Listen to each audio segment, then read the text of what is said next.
Hi guys, it's Tara and welcome back to Crafting with Curly Cues.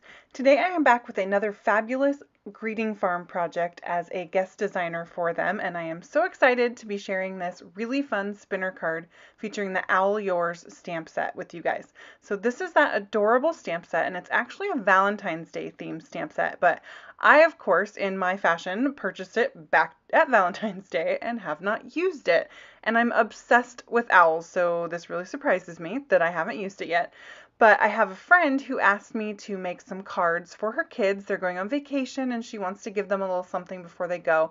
And her little girl loves owls, so I thought this was a great opportunity to bust out this stamp set. Plus, this little owl image is perfect for the technique that I'm going to be doing, and I'll show you why later. So first I'm just stamping out a bunch of images from this stamp set so that I can do some coloring and have things prepped. I'm using some various Lawn Fawn inks. I've got Merman, Guava, and Sunflower to stamp some of those solid images. These dye inks go on really nice and smooth, and once they dry they give a really awesome smooth impression. So I'm just going to do some really super fast, simple Copic coloring on these little owls. So I think this little owl is so sweet. She's super, super pretty. So I'm trying to match my Copic colors to the colors that I used in the stamping. So I thought that this kind of coordinated with the little guava flowers that I stamped there. And again, like you can see, it's just super simple coloring. The coloring is not the highlight of this particular card. The fun interactive element is the highlight of this card. So the important thing with the coloring is that I get both of these cute little owls exactly the same, because I'm going to be using one as the front and one as the back of my spinner. So you have to be able to like not tell the difference. So I'm trying really hard to make sure that they look nice and similar while I'm coloring them in. So that is the main thing to remember when you're doing a card like this. So that's also why I have two of the image stamped, because I'm going to be using, again, one is the front and one is the back, which is, like I said earlier, why this image works so great for this technique, because this image is symmetrical. So a lot of images are not. You'd have to do a mirror stamping technique in order to get one to go perfectly on the back, or you'd have to have a stamp set that already happens to have the front and back image, which there's a lot of cute ones like that out there. But I wanted to show you that you can do this spinner card technique without having the special front back stamp sets, and that all it takes is a symmetrical stamp to be able to do that.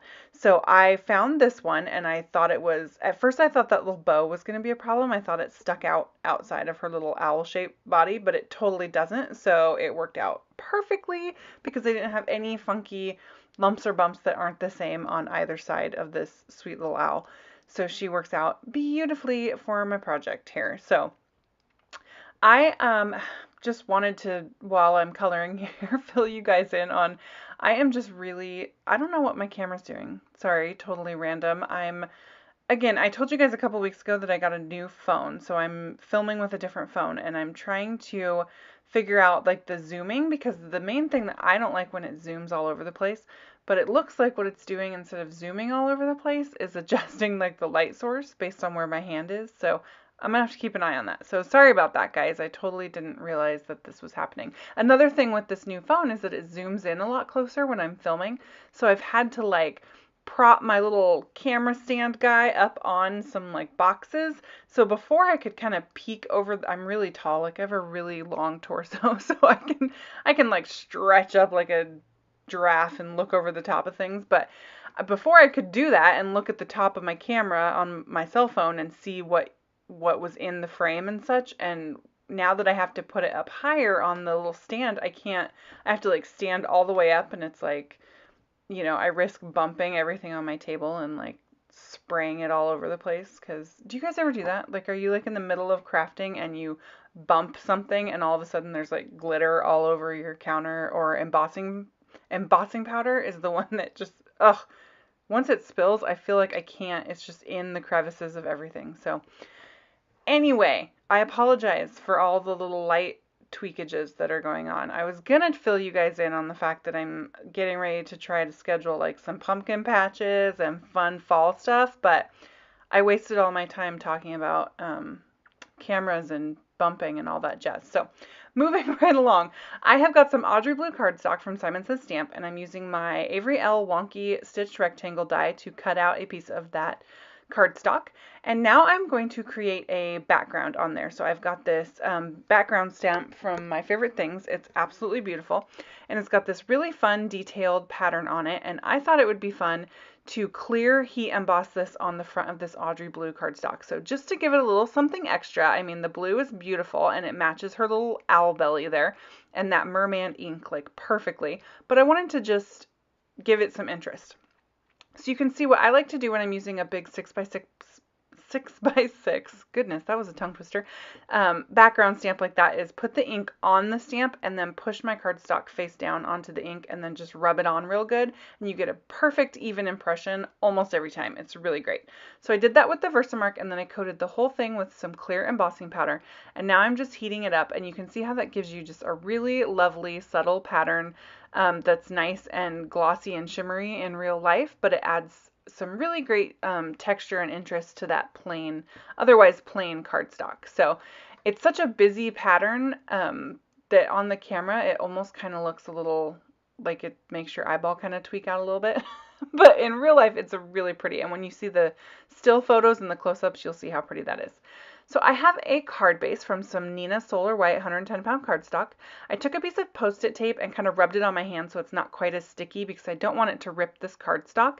And I'm going to tape that Audrey blue panel on the front of my card base and then use this inside and out stitch circle die here and run it through my Big Shot, and I'm getting both layers at once. So I want this to cut through both the front panel, that blue cardstock, and the card base.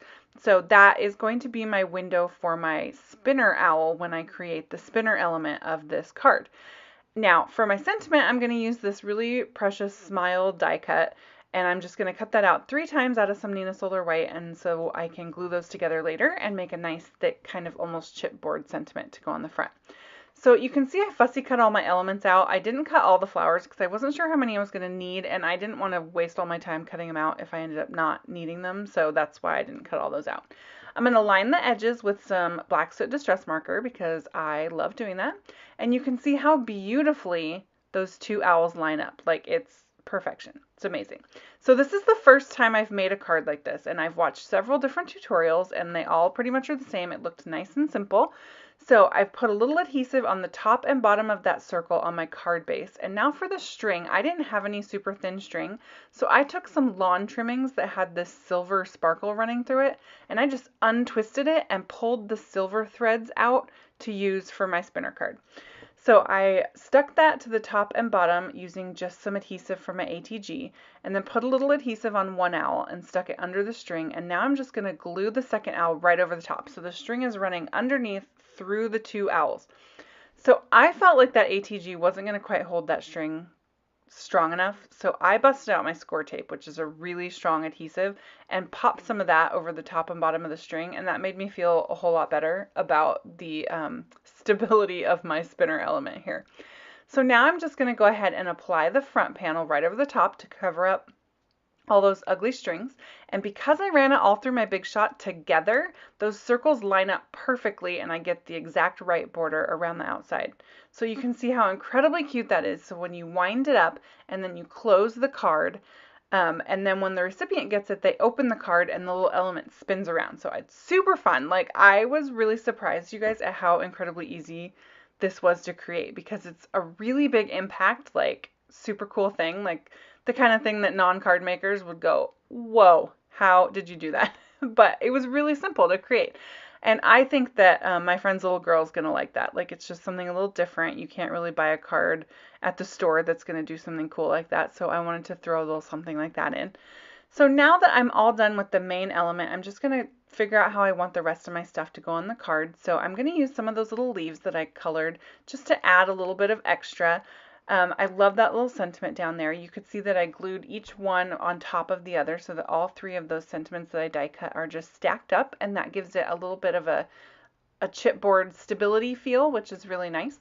So now I'm just going to start adhering things. I found these little enamel dots from Your Next Stamp that actually coordinated like they were made to go with this card. Like, the colors are perfection. So I snagged those so I could use those for some of my accents here. And now I'm just going to glue everything down. You can see that I'm putting some sparkle with my Spectrum Noir clear overlay sparkle pen on these leaves, and I'm doing it before I like adhere the ones on top, because I always forget to do that, and then I'm like trying to wiggle my pen in between the die cut and everything that I've already put over the top. So I was like, I'm just going to be smart this time and remember to do it ahead of time. So that little enamel dot fits perfectly to make the middle of that flower. And then I like these little baby ones in her little bow. I thought that was so super cute. I was gonna originally use like a rhinestone gem on her little bow, but I liked this so much better and it totally tied in, so I thought it was great. And then I needed a little pink one to dot the eye because I couldn't resist putting more of those sweet little pink ones on this card. So I put a little bit of black glaze gel pen on top of her eyes to make them really pop, and then I put some glossy accents on her beak so she had a nice shiny owl beak, and then a little sparkle on her pink feathers because she seems like a glitzy, glamoury little owl that needs some sparkle. So now I'm going to go ahead and accent the inside of the card. I had a couple of the little flowers and one of those leaves left, so I'm just going to go ahead and put those right on the inside just so it ties in with the outside a little bit. Nothing too stressful, like it's not like I'm putting a sentiment or anything. I just have some leftover elements, and that's actually what I do a lot if I do the inside of a card. I just take elements that I have left over because I'm a pretty classic over preparer and I make like so many elements and that I don't need. So I just stick them on the inside and that makes it nice and coordinated. So you got to remember on this that you do the back image also if you don't have the back side and you have another front side on the back, so that it's exactly the same, so that when it's spinning you don't really notice a difference. So I put all the same elements on the back, and you can see when you wind her up and let her go, she spins around. Super, super cute.